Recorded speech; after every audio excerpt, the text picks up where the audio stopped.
Welcome to Processing Purpose, a business and lifestyle podcast committed to having honest conversations about the stuff in our lives that is often suppressed, ignored, or overlooked. We are two brothers from very different backgrounds, but with one common goal. From entrepreneurship to relationships, from hobbies to house projects, nothing is off limits as we process becoming the best version of ourselves in business and life. We're back. I just figured different cadence on that. Maybe this. Yes, we're back, but in a horrible tone. Show up different. No, but we are back and full of life. I am. Man, anyways, we had a great weekend. We did. Yeah, we went backpacking into the mountains. And what are you laughing about?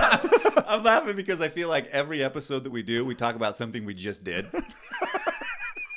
Yeah, we were like, God, what kind of lifestyle you guys live? This summer's been a big one, though. I'd say we've gotten a lot of big things in this summer.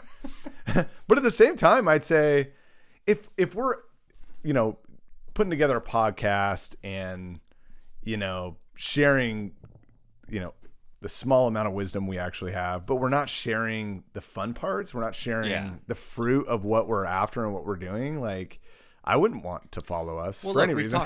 We've talked about that this isn't just a business podcast, right? It's business and lifestyle podcast. And I think business is a lifestyle, right? And to work it all together and to have fun, to work hard, but to have fun at the same time, it's important. Yeah, I mean, you live to improve your business, right? You get up every day and get after it, but really your business is there to improve your life. Yeah. And if that's not your focal point, then maybe this podcast is not the right podcast. Because for me, it is. Yeah. That's the focal point. I'm sure there's another grind and hustle podcast you can go listen to if 1,000. If you don't like your life. No, that's not fair. If there's the grind and hustle crowd, and I respect that. And I'm not saying that I'm not a grind and hustle guy, but I don't want to just be that. I'm not about getting up at 4 a.m. and,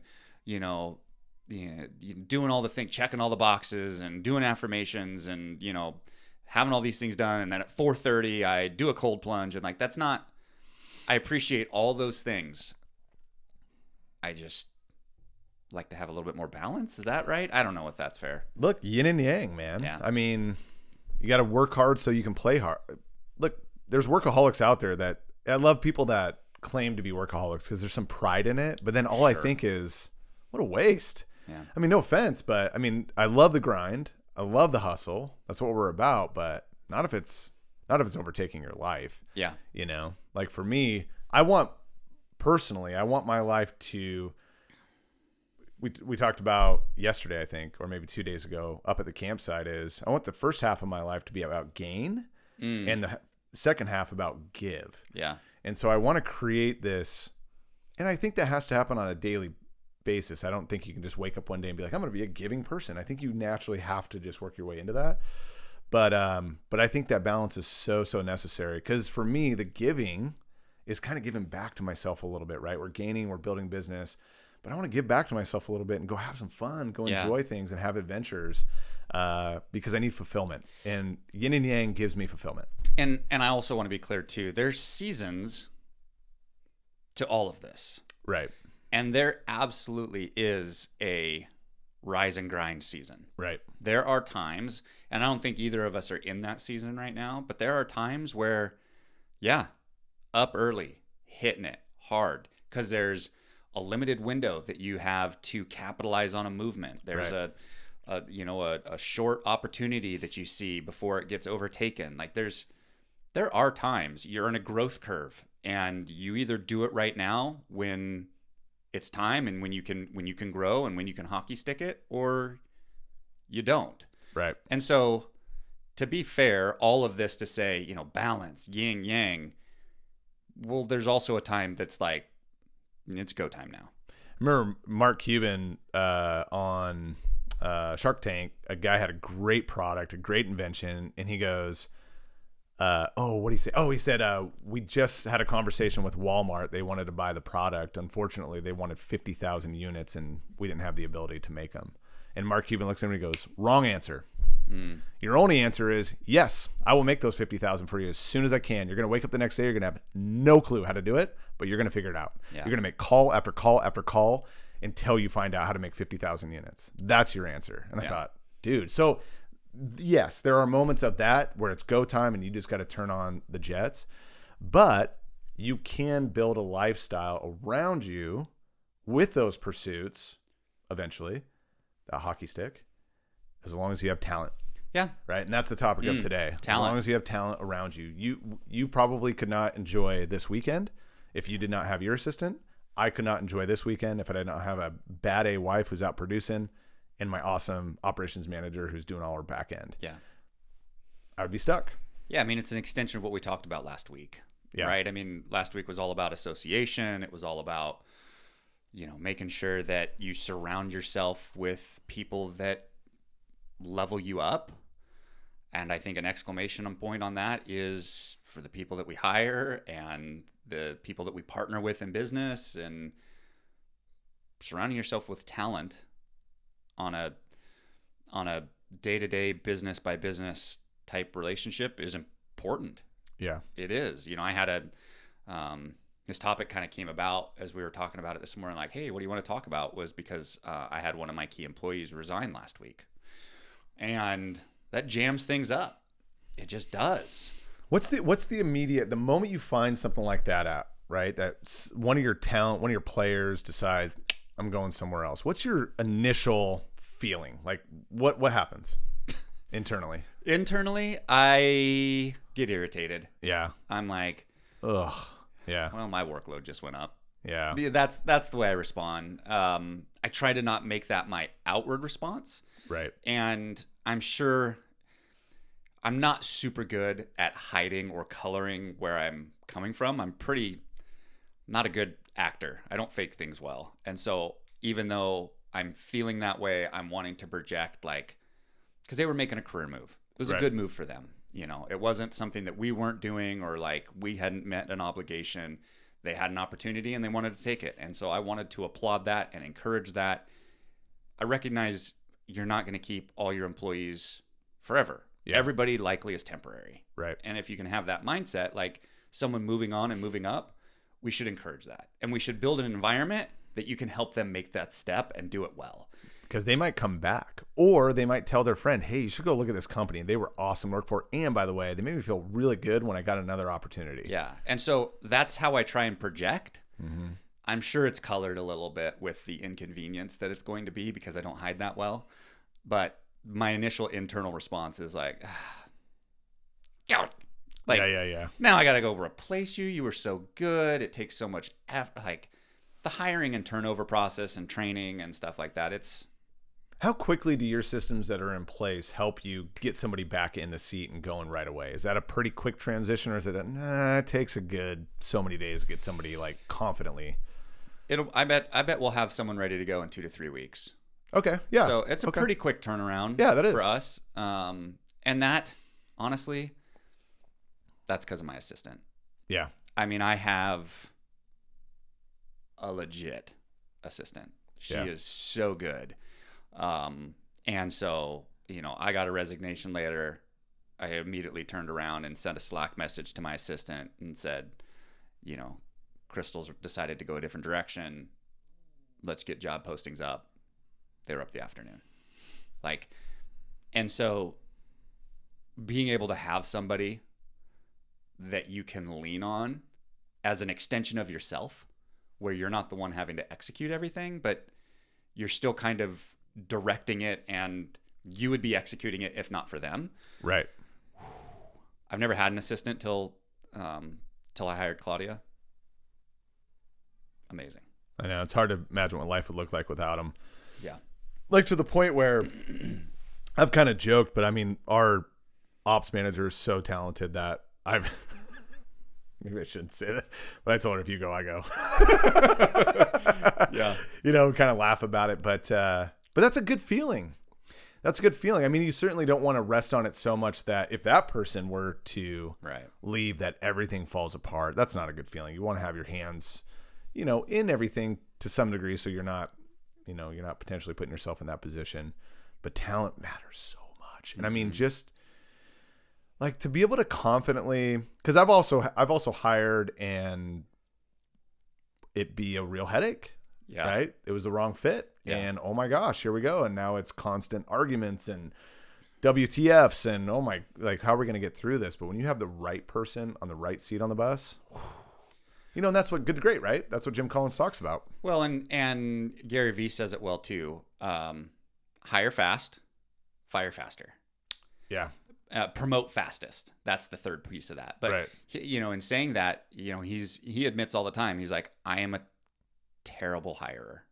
He said, and so are all of you. So quit trying to think that the person that you brought on is like the end of like, we got to make this work. He goes, the fastest. He goes, I've fired somebody the same day I hired them.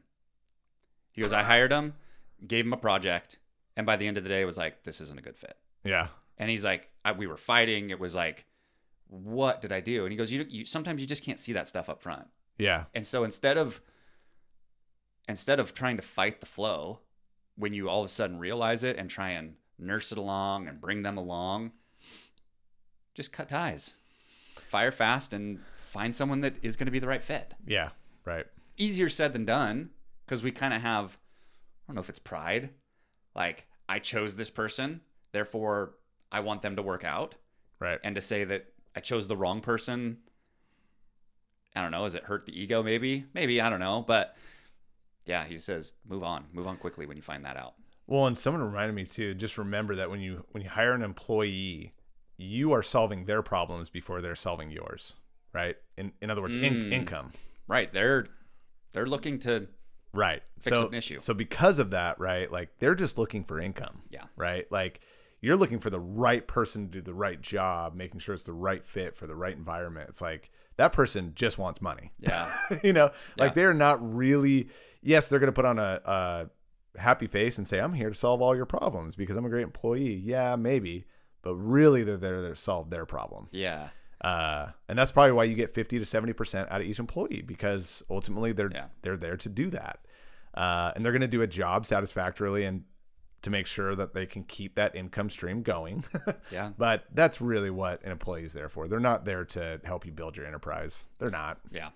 They will, but they're not intentionally there for that. When you hire somebody, do you have any strategy to it?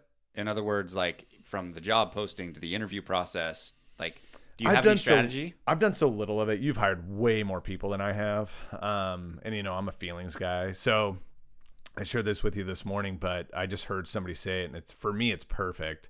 He said, do not hire anyone you would not go on vacation with. And for me, that was really good because I thought, yeah, that's really the baseline. You know, like this is someone you're going to spend a lot of time around. You know, it's one thing to say, oh, we got a job to do, but it's another thing to say, well, you're going to do 40 hours a week together.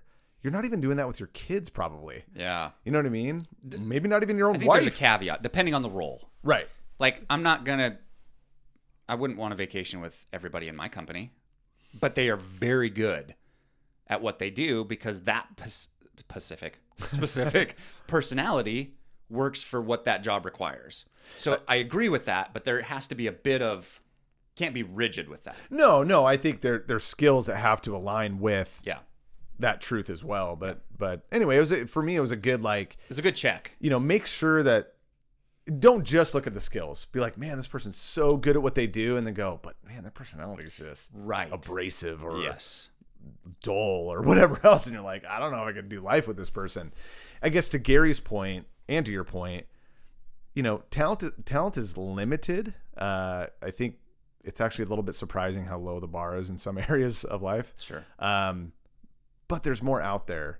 And so don't get so fixed on this idea that this one person's the only chance you're ever going to get. I had that belief, right? When I made my first hire as an operations person, I was like, dude, I'm not going to find anybody that's going to want to follow me. I haven't even done this before. I'm not even proved myself. Who the hell is going to want to follow me in this whole venture, you know? But then I thought that was just the wrong approach altogether. Yeah. I mean, no matter what your insecurity is, you've got to hire for the job. You've got to hire for what the mission of the business is and what you're trying to accomplish, and making sure the skill sets align with the personality that mirrors or matches yours. Yeah. It sounds difficult to do, but if you're willing to take time and be patient through it. I think it's so hard because you're so eager to not do the crap you want to do anymore. You know, you're like, I just want anybody to do this minutia. I'm sick of it. But man, when you just settle, anytime you settle in life, right? Relationship, boyfriend, girlfriend, whatever, you always end up regretting it every single time. Yeah. So don't settle. Yeah.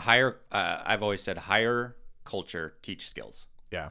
Like, yes, there needs to be a level of competence, but ultimately is this person going to be a good culture fit? Are they going to work well with the people below them, the people above them? Are they going to work well with the clients, or, you know, whatever their role is going to be? Like, that's important. And if it doesn't matter how talented they are, I don't remember who says it. I think it's John Maxwell. He says talent's never enough. You know, it doesn't matter how talented they are. If they're not a good culture fit, they bring everybody's productivity down. Yeah. Because everybody's tiptoeing around them or having to deal with drama in a different way. And there's a consequence if you're not hiring for culture and you're only hiring for skills. Yeah. I can teach a lot of skills.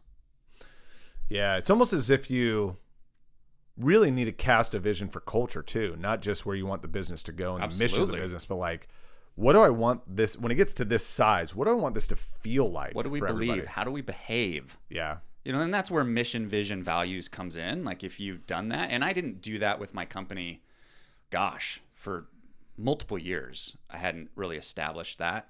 But as we started to do more hiring, I was like, okay, I'm not sure I used that same language, but it was essentially the same thing. It was like, how do we behave? Yeah. How do we as a company interact with clients?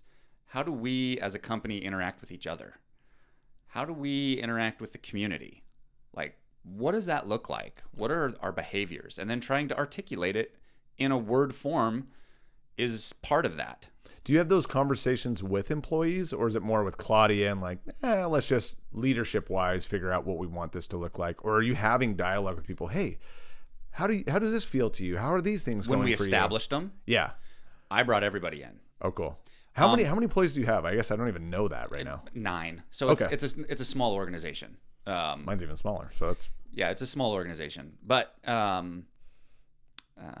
we brought everybody in and created almost like a survey. You know, as you, like, for example, with our client success manager, I was like, okay, as you talk with clients, those that have positive experiences with us, what's the language that they use? How do they refer to interacting with you, to interacting with the company? Like, what's something that is repeatedly said? And an example of that was, gosh, we just feel like you're a partner. Oh. Right? And so it was like, okay, so partnership needs to be a part of this, right? And this was based on having successful client interactions and having created you can't do that necessarily from the beginning, but getting feedback from clients as well. But there were a lot of the work was my assistant and I talking through it, but I did bring everybody else in for feedback and what's important to you. And when you stay at a company, why, and tried to create, you know, with my own language, what is going to attract good people. Right. Does talent and culture kind of help you define what the mission is, or no, the other way around? Do you define what the mission is and then bring talent and culture around that mission? Yeah, the latter. Yeah. The talent shouldn't dictate the mission. The mission should be where the leader wants to take this initiative, this project, and then we're going to find the talent to accomplish that mission. Right. Yeah. In fact, we even bring this in during the interview process. So our interview process is incredibly strategic. It starts right from the job posting. When we write a job posting, not only is it like, here's what the roles and responsibilities are going to be for this job, but then we also go into the mindset of that person. Like, we'll have an entire section of our job posting that's like, if you're the right person for this job, you like XYZ. You enjoy doing this. You like your days to feel like this. So that when they read that, they identify. They go, oh my gosh, you're speaking to me. Like when I wrote, I had help, but when I wrote the job posting for my assistant, when we talked, and I don't remember if this was the interview process or later after I hired her, she goes, but when I read the job posting, you were talking to me. That's when you know you wrote a good job posting and that person ends up performing. Right. But that's when you know you wrote a good job posting. And when we do that, we save those. Yeah. And go, okay, this was good. Like, yeah, that worked. We need more of that. Yeah. So we do it right from there. And then the next thing that we do from a strategy standpoint is in the job posting, we tell them how to apply. And we make sure that the application process creates just enough friction that they had to have actually read the whole posting. Right. So they can't just be blasting out resumes. Right. It's like, hey, to apply for this job, send me your resume and cover letter and this in the subject line. And that they didn't read the whole thing if they didn't put it in the subject line. If they didn't read the whole thing, or there's no cover letter, they don't even get looked at. It's incomplete. And so that tells you that they're going to be an incomplete employee. It doesn't even get considered. Yeah. It doesn't even land on anybody's desks. Yeah. My world's a little bit different in terms of scouting talent in that, I'm after, our business isn't to the point where we're kind of a skeleton of a business, right? The realtors are the business for the most part. And so outside of the systems and back end things that we do for them in terms of transaction coordination and listing input management, social media marketing, things like that. But I'm really, until we get to a point volume wise, or at least to the point where our ops manager hits her capacity, which she has more of, I'm just focused on getting more agents in the door, right? Building a little bit more revenue stream, giving her more to do, focus on, create more systems with, and then I can bring on more employees to help support her, help support what else we got going on. But independent contractors are a little bit different in that there's no resume posting. There's no, there are. I think there are out there when I say independent contractor, I'm speaking specifically to the sales real estate agent who has a real estate license in Washington State. That's all about relationship building. Yeah. I mean, there's no, fill out this resume or, send me your resume or fill out this application. It's like, I've got to go pursue that person, find the talent, find somebody, in my opinion, who, has been with an organization that may have helped them get to a B and they really want to get to an A, and I want to help them get to an A, right? Kind of seasoned agents who are really grinding to take it to the next level. So I've been after it, right? So I've been sitting down having lunches with lunch and coffee, and it's a long play too, man. It's not an easy go. Yeah. There's a couple that seem a lot more interested than others, and so you have to kind of play at different angles and I'm really trying to learn how to be a good recruiter right now. It's more recruiting than it is hiring. It's all recruiting. Yeah. And it takes a lot of effort, a lot of time, lunches, money, all that stuff but I truly feel like I have the 5 right people that I'm focused on. I've scoured our area for other players I'd want to bring into the fold culture wise. And for me, culture is a really big one, right? I mean, for sure, you want to bring in people that know how to sell homes and understand the process, but culture is a really big one because they already have the talent and skill, and I just need to make sure that we're providing value to them, and a lot of value for realtors is culture. For example, clients could care less about an office, but realtors care about it, right? It brings people together. Now we can kind of have conversations, what's going on in the market, and really learn from one another in real time. So a bit of a different approach trying to find talent. You really have to be on it, intentional about it, and it's a big part of my job. So based on the conversation we had earlier, half of my job is managing the business as a whole, making sure I'm directing things in the right way. And the other 20 hours of my week right now is meeting with people, making phone calls, following up with recruits, and trying to make the best of it. So is the hiring process for you, recruiting process for you, life-giving or just like a necessary evil of the job? Right now it feels a little bit like both. Okay. And I know that seems convoluted, but meaning like, me and you are the same way. We love shaking hands and getting the deal done. Yeah. Pen to paper, sign the contract. Let's get out of here, grab a cocktail.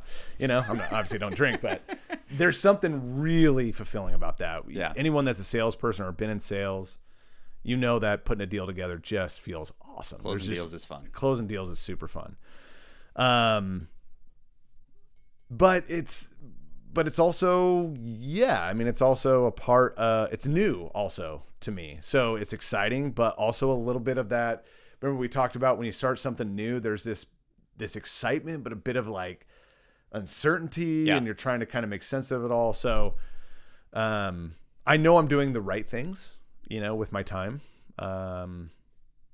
But recruiting is very different. It just is very different. It feels like both. And I'm trying to transition it. I would say it's more and more feeling more fun. Like I'm getting better at it and it feels more fluid for me. But it's still up in the air in that I don't have the results yet. So I don't know what's working yet. I don't know what's not. Some things seem to be working. Like I'm getting closer to a yes, getting closer to a contract signed, but I'm not quite there yet. So it's just a different game. Yeah. So in a way it's exciting, but as you know, in a way I'd like to spend my time doing other things too. And so I'm really trying to do my best to become really good at that one thing. Sure. So that I can make that the majority of my job and build more revenue stream for this so that I open up time to go do other things. But I got to do this one first. Yeah. Yeah. Yeah. I wish I didn't have to do it. I don't particularly, I've probably hired 100 people in my career between sales positions and other companies that I've run. And it just, for me, it feels like a necessary part of the business that just, which is not a great headspace to operate from because it makes you make quicker decisions than you might should. Just like, I just need to get this done. Yeah.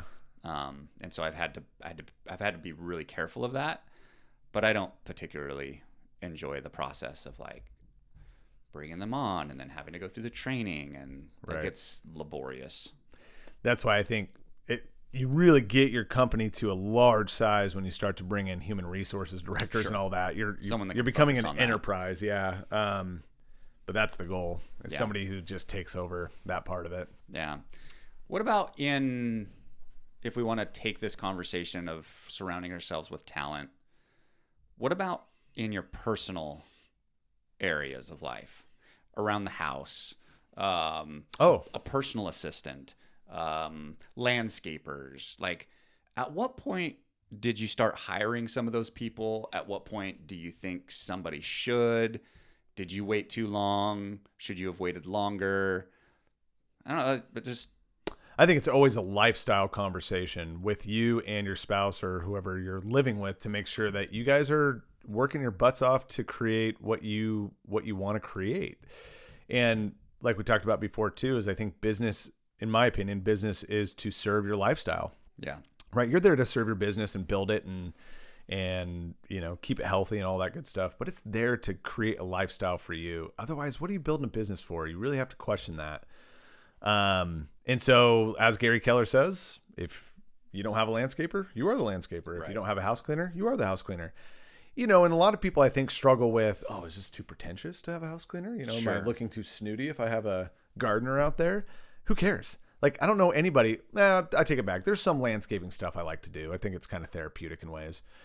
But for the most part, no. I'd rather just pay somebody to do the stuff I don't want to do at home as well. I started efforting toward that last year. For me, it's I don't know if my wife and I are aligned on that. She very much is why would we pay for that? We can do it. Like, let's just. Holly's similar. Must be a Reedy girl thing. Oh yeah, no, we're not paying for that. Like the thought of somebody else mowing the lawn, what? Like, you know, they watch their dad John Deere it every single day, you know, every single week. And again, we do it, we rally, but man, just to think about all the hours we'd get back at home, you know, just to be able to just be with kids, play on the floor, and not have to be I'm so distracted at home with projects and stuff that has to get done on a weekly basis. I would love to have I did have talent around us that was doing that, and now we've kind of gone back to taking it on ourselves. Part of that was a response to the shift in the market and just going, hey, we need to cut. There's prudence involved, right? Yeah, we got to cut things that we don't necessarily, but at the same time, for me personally, I'd be willing to cut out other things Okay. to have those things remain. Yeah. She wouldn't. And that's okay. We just got to get to a meeting of the minds on that. Yeah. Yeah. Until I hired Claudia, I had never had an assistant. I'd always, maybe you'd call Holly an assistant, my wife, in some ways. She's a helper. At certain times. I mean, she is a helper. But somebody that's literally there to make your life easier, I've never had that before. And once I hired my assistant, I went, whoa, the amount of leverage I get by having somebody that is available to be my eyes, ears, arms, legs, whatever the moment calls for, is incredible. It's expensive though, and that's the other side of that, right? Mm-hmm. You have to be, if you're going to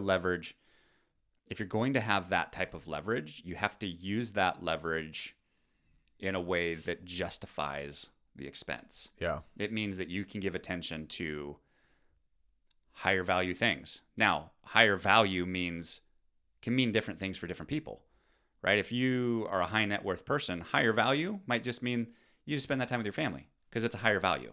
Right. For me and where I'm at right now, it does mean that I do get more time with my family and go to do backpacking and trips to the lake and things like that I couldn't do otherwise. But it also means that I'm focusing on things that bring more value to the company. Right. I have a higher value that I can deliver because that person's helping me. And she helps me. She does my email. Like she'll draft responses to my emails. And then you'll read them and go, yep, send it. And I'll read it and I'll send it. Because if she sends it, it says that it's sent by her. Right. That's how the whole Gmail suite apps work. As it says, it'll still come from me, but it says, I think it says sent by Claudia. Oh, okay. And sometimes that's fine. Like if it's a client thing or a quick thing, like yeah, she'll just respond and send it. But a lot of the time she'll draft it and be like, it's sitting in your drafts. Just make sure you push send, proofread it, make sure you like what it says. So she handles my email. She does a lot for me, and it's been a huge leverage piece for me. It's really improved my lifestyle. Is she constantly, and I think this is the difference maker, is she constantly looking for more things to do for you, or are you constantly having to show her things she needs to be doing? Well, I think there's times for both where I'm having to bring something up that maybe she didn't see just because I'm privileged to that information. Right. But she's very much ahead of the game on what needs to happen, when it needs to happen. Oh, by the way, here's this, here's that. I noticed this, putting this in front of you. Like she preps weekly, she preps date nights. She's like, here, I found 5 things in the area every single week. Found 5 things in the area. Here's one for Thursday night. Here's one for Friday night. Here's 2 on Saturday. She does that every single week. That's crazy. And that I guess the point I was wanting to get to is that is the difference between okay and great. Mm-hmm. A great assistant or a great employee will constantly look for the next thing to do with you, for you. How do we move this? How do we move that? For example, our ops manager, I am always feeling like, am I keeping you busy enough? Sure. And that's a good feeling, right? Like, damn, you're always knocking stuff out. Like, I can't even keep you busy enough. You're just on it. And so if you're feeling like, or this is a great indication, actually, I learned this, I think last year, but if someone hands you any of the job back, they're the wrong fit. You know what I mean? I can take on this, but I want you to do that. Nope, that's not the assistant I'm looking for, right? The true go-getter, awesome assistant is someone that goes, yep, I'll take that. What else you got? Yeah. Or, yeah, I'll take that. What else you got? And, oh, by the way, I noticed this and this and this. Do you want me to handle that too?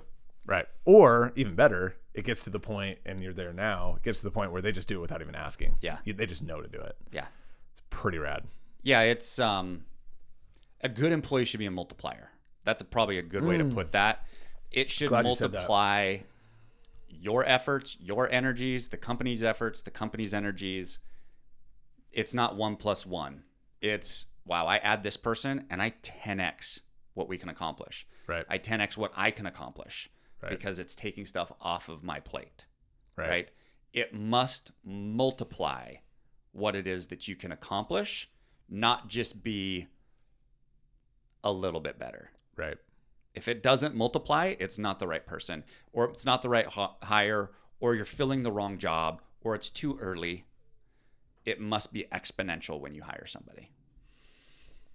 Yeah. And I was just thinking too, how interesting it is for us specifically, and for a lot of people out there, that not only are you hiring employees for your business and finding talent and managing talent, but you're also training talent with your children. Right? As a father, it's so easy to go, just let me do it, man. I just need to get this done. Wow. Let your kids do it. Let them struggle. Let them fail. Because ultimately, you're getting them to a point where they're 10xing your life as well. Because they're so freaking talented with all the time and energy you put into their life and building their skill sets. Now they're blessing you in the same exact way, but only because you've put that time and effort into them. That's a very interesting connection, because I've started, and it's just been recent, because my kids are now, Van's a very, he's a self-starter. He problem solves. That's kind of his nature. But I just started with Nora, who's 7, just simply telling her no. And let me put in context to that, because parents are like, I say no all the time. That's not what I mean. Daddy, will you pour me a glass of milk? No, I will not. Why? Because you can do it. I can't reach it. What can you do about that? Well, I could climb the front of the refrigerator. You could, but then you might break the handle. So what else could we do? I could bring the stool in from the bathroom. Oh, that sounds like a great idea. Try that. It's not big enough. Okay. What else could we do? I could drag a chair over from the table. Okay, let's try that. I got it. Yes, you did. And trying to facilitate the problem solving. The problem solving is such a massive piece of a good employee, of a good business owner. Being able to solve problems. So trying to facilitate with my kids now at an early age that I am not your servant, but helping them develop that. I've made an intentional effort to say no when appropriate. I'm not going to do that. If I think they can really do it, even if I think that'll stretch it, even if I think they may not be able to accomplish it, but they'll get real close and then I'll help them get it over the finish line. Trying to push them to do those things on their own. You figure out how to do that. And guess what? She's probably never going to ask you for a glass of milk again. No. And that's amazing. Yeah. And that was the right thing to do. Yeah. Create some independence. And I see that. Oh, sorry, I didn't mean to cut you off there. No, not at all. I see it also. This is an interesting thing if you've never done this before. I see this also with employees. There's a I'm searching for the word. There's almost they rely on you too much as an employer to answer all the questions. I don't know how to do this, or I don't know how to do that. What's an interesting study, if you ever want to do it, is to, when you see something that you feel like they should have been able to solve and they're asking you for a resource, instead of whipping back a quick Slack message or an email or returning that phone call, whatever it is, ignore it. I found this out by default because I was unreachable. But I found that when employees had questions that weren't catastrophic if they did it wrong, but I didn't respond, it's amazing. They solved it on their own. Usually 30 minutes is the mark. When 30 minutes goes by, magically people figure it out. Yeah. Yeah. And if you continue to do it for them, guess what? They continue to ask. Of course. Just like my kids. I use crutches all the time. Just like we all just do. like me. Yeah, we all do. Yeah, I'm gonna go with it. I'm gonna find the easy answer every single time. Yeah. I'm never gonna go the hard route. Why would you? Yeah. It's crazy. But you're right. And what is really cool about that too is you empower them. Yeah. Right? You empowered your daughter by helping her problem solve that situation. Now, as she looks at another challenge, she's gonna use the same logic to connect dots to go, that's how I accomplish it. Yep. Right? And so you didn't just help her get milk. You helped her accomplish a lot in that one situation. But that's what I mean, right? You're creating talent for the future. And so, I guess don't see your kids as employees, but be conscious that they're going to behave like employees sometimes. Yeah. And it's up to you to make sure that you're helping them understand what true independence looks like and how important it is. Look, from a purely career standpoint, the bigger problem that you solve, the more you get paid. Correct. Okay. Or if you're the best at what you do, you'll get paid a lot of money to do it. That means you're solving a big problem. That's right. Now that can be as the business owner, right? The bigger the problem that you as a company solves, the more your company makes. The bigger problem that you solve as an employee in that company, the more you make. Mm-hmm. Okay, so it's a very foundational principle of problem solving. And so one of the things that I do in addition to saying no is I reinforce, no, Stokeses are problem solvers. Figure it out. Because I want them to own that. No, we as Stokes, we problem solve. This is what we do. It's part of your DNA. Solve it. Yeah. I don't know how to. Where would you start? Well, I can't do it. What are you trying to do? Because a 7-year-old, they're not ready to process it all the way through. No. What are you trying to do? I just need a glass of milk. Okay, so what do you need to do that? Well, I need a glass. Can you get that? Yeah, it's in the bottom drawer. Right. Okay, so pull it out. What else do you need? Well, I need the milk. What does that mean? Well, I can't reach it. Why not? I'm not tall enough. What could you do to make yourself taller? Wait till I'm 10. Okay, yes, you could wait till you're 10 if you really want to wait to get milk. What else could you do? I could wear, and you just help them work through it, asking the questions that you have to in a job as a business owner to solve problems in life, teaching them what that process looks like. It's not just a matter of, no, go figure it out. It's not that. No, it's not helpful. It's not helpful because they're not equipped with the decision-making hierarchy. I'm not sure if that's right, but like the order of operation of problem solving is a science. But then probably a bit of an art too, but yeah, it's step by step. It's not like, I don't know what to do and now I'm going to solve it. It's like, what's the first thing that I can see? And sometimes you don't see what the problem really is going to require till you solve the first few things. Right. And so teaching employees, teaching your kids how to go about solving problems and ask yourself, what's the real problem here that I'm trying to solve? And what's the simple thing that I can do to solve that? And then trial and error it. Right. Teaching them that there's a process to this. Right. Is the game. And being very careful not to be upset or deflated when they don't get it right.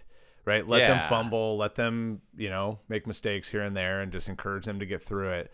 But I've found myself doing that, like, oh, look what you did on that. I'm like, God, what am I doing? You dropped a gallon of milk. Yeah. Like, really? Like, now I got to clean this whole thing up. Look what you did. Now they're going to be scared to get milk in the future. They're not going to try and solve the problem if you get on their case. Accidents happen, man. No one's perfect. And it's interesting, as you shared that, I thought, I think we believe kids always see the world in terms of possibilities and opportunities, but I actually think they see it more through limitations than we think. And that, I think your example kind of proved it, right? That I'm limited. I'm too short. I'm too small. I can't do it on my own. Like, yeah, you can. And I'm going to show you how, right? And so breaking those barriers of limitations, I think, is huge as a parent. Yeah. It's huge. I have my own barriers of limitations that I need a coach to help me break through, and we are their coach. Every day we're their coach. If you really want to define parenting, it's coaching. It is. I mean, what else would it be? I mean, I would say paired with a lot of love and tenderness and support. The coaches don't necessarily need to do all that. But, in terms of education, we're coaches. We are. It's huge. The other thing I wanted to share too, I had mentioned when we were talking earlier, just in terms of talent management and knowing that one of the coolest examples is Amazon. They figured out that talent was going to leave them every 2 years, right? They did a big old study, found out we're going to keep people for 2 years. That's the retention period these days. We have to know that going into it. So they squeeze the turnip for everything it's worth. They work those people to the bone. So they have their own policies and how they guide through all that. But point is I heard somebody say it, and it's so true. Working with me is not a life sentence, right? So when someone comes into your world and they leave your world, it's really hard not to take it personally, right? We talked about that earlier. It's, I got more work to do. Yeah. But like you did, and like we should encourage people to take those next opportunities, because if they turn around and tell 5 other people that had a great experience working for you, you're just gonna have a better company overall. Yeah. And so just remember that someone comes into their world, they're not going to be there for very long. I mean, statistically speaking, they're not. Enjoy it, soak up that relationship as much as you can, not get out of them what you can, because that just feels manipulative. But, find that fulfillment together in that period of time, because that's more realistic than not. Well, and I think it's a realistic, it's a great headspace to operate from, because then you don't take it personal. Mm-hmm. And whether that was Amazon that discovered that, we should all have that type of philosophy, that this person that I'm hiring is here for probably just a season. Yeah. Like, they're not here for the long haul. Right. There's too many options. There's too many cool new things being developed. There's too many new industries being created. There's too many options to go and side hustles. We just live in a different world. Super charismatic leaders out there sweeping them off their feet. There's tons of They're going to get recruited by somebody else. Like, that is today's hiring game, the employee game. Yeah. And so if we can all have a bit of this is going to be temporary. Let's do the best we can with what we have. Then when they leave, it's not, it's still an inconvenience, but it's I expected that. Claudia, if you're listening to this, you're not allowed to leave. That's my assistant. No, and it sounds like she's very satisfied with where she is right now, and that's good. That's the marriage you're looking for. Talent, around you personally, as association, as friendships, as encouragers and motivators, super important, but also bringing talent around you to operate on a daily basis in a really fluent way. Could not be more important. In fact, I would even flip those and say, get that right first before you start focusing. Well, maybe not. Maybe that can happen in tandem. But my thought is, if you can get those systems and that personnel around you to create bandwidth so that you can go start focus on establishing an association and relationships elsewhere. I don't know. Maybe there's a progression to that. But look, I'm going to throw something out there, and I'm not sure I've ever said this before. Your first hire should be your assistant. Agreed. So here's my thinking. I think that when we start a project, we go, all right, I just got to get the customer service I need a customer service person. I need to bring somebody in that can answer emails, answer phone calls, that can, whatever it might be, right? The things that keep you from doing what you do really well, or the part that gives you life, or the part that's your highest leverage for the company. You just try and get it off your plate. Yeah. And so we hire that person through that lens. I think what you should do, your first hire should be an assistant. Now, that assistant can still do those things. So when you set the expectation for your assistant, say, look, I'm hiring you to help me. Right now, this is where I need your help. But at some point, we're going to hire someone to do that. And that's not what I'm hiring you for. I'm hiring you to help me get to where I need to get to. Right. And so, and that was very self-serving. I don't mean it to sound like you're hiring to get me to where I'm getting. That might be what's the truth of it. But, you're helping them. You're wanting to help them get to where they're wanting to go too. Right. There's two sides to that. But hiring an assistant so that they can take those things off your plate, not from a lens of, I'm a customer service person, let me handle your customers. I'm here to help you get to where you need to go. What is it that you need me to do? That's who you should hire. Almost a jack of all trades from the beginning that can then evolve into your EA, an executive assistant, or, a PA, a personal assistant. There could be different relationships there, but that should probably be the very first person that you hire. And the Gary Keller's actually, I've learned a lot from him. I mean, he's just a prodigy. Yeah. Created something really special. Yeah, but he's essentially said, people confronted him and said, well, how am I supposed to, train the perfect assistant? And he said, have them follow you around with a notebook for the first week and do nothing and say nothing. They literally just take notes on every single thing you do all week long. And then they can build a schedule around that. I'm like, pretty genius, actually. It's pretty simple. Yeah. Yeah. Because how are they going to know what your needs are unless they see what you do on a daily basis? The goods and the bads. They Yes. need to see some gaps and some blind spots and go, you ain't doing that well. Yeah. So I got to pick up the pieces there and do that better for you. And you I'm know? sure you're hiring them because you know that there's a couple of areas that you don't want to do. Like, that's part of it. But I promise you there's a lot that you do that you shouldn't do also. Talent is, in my opinion, talent is there to cover your blind spots. You know, you don't need talent around you if you have no blind spots. But guess what? You're a human being. You have blind spots. We all have them. And talent helps cover those. It really does. Because your blind spots are really dangerous because you don't believe they're there. And everyone else can see them and you cannot. And it's wild. We talked about it this morning with me and like, hey, I have this attitude. Did that affect you? And it's like, I want to think that it's not there, but it's probably there. And yeah. Do we need to have a conversation? And like, we had to talk about it this morning. Like, blind spots, they're real, unfortunately. They're real. Yeah. And we need help. And I think it's just a great reminder that nobody can do it alone, right? Yeah. Together we can. Alone I cannot, right? That's just how it goes.